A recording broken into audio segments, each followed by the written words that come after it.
The Unseen Champion. In a small, quiet village nestled between rolling hills, there lived a young boy named Tafara. Tafara was born with a condition that left his legs weak and unstable. While other children ran through the fields and climbed trees, Tafara relied on a pair of crutches to move around. Despite his physical limitations, Tafara had a fiery spirit and an unshakable love for running. He would often sit by the edge of the village track, watching the older kids sprint and imagining himself racing alongside them. The villagers, though kind, often pitied Tafara. "It's a shame," they would whisper. "Such a bright boy, but he'll never run like the others." But Tafara refused to let their words define him. He believed deep in his heart that he was destined for something greater. One day, a retired coach named Mr. Chuma moved to the village. He had trained countless athletes in his prime, but now he sought a quieter life. When he saw Tafara watching the runners with longing in his eyes, something stirred within him. He approached the boy and said, "Why do you watch when you could run?" Tafara looked down at his crutches and sighed. "I can't run, sir. My legs won't let me." Mr. Chuma knelt beside him and said, "Running isn't just about your legs. It's about your heart, your mind, and your will. If you have the courage to try, I can help you." With nothing to lose and everything to gain, Tafara agreed.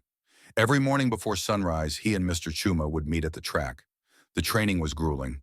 Tafara fell more times than he could count, and his hands grew calloused from gripping his crutches.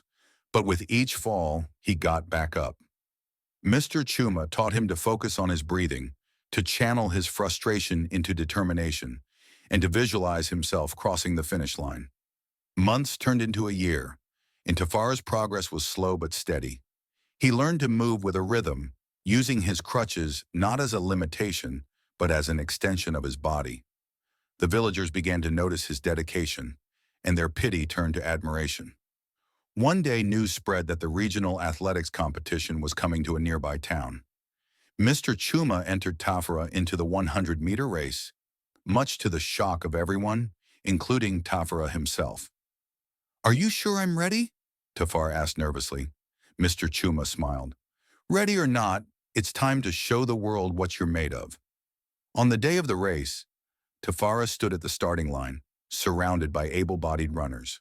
The crowd murmured in confusion, but Tafara blocked out the noise. He focused on his breathing, just as Mr. Chuma had taught him. When the starting gun fired, Tafara pushed off with all his might, his crutches striking the ground in perfect sync with his heartbeat. The other runners surged ahead, but Tafara didn't falter. He moved with a grace and determination that left the crowd in awe. As he neared the finish line, the cheers grew louder, urging him forward. With one final push, Tafara crossed the line, not in first place, but with a time that defied everyone's expectations.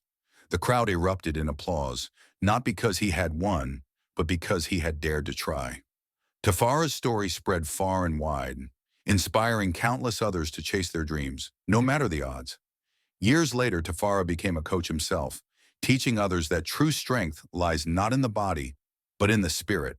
And every time he stood at the edge of the track, watching his students run, he would remember the words that had changed his life.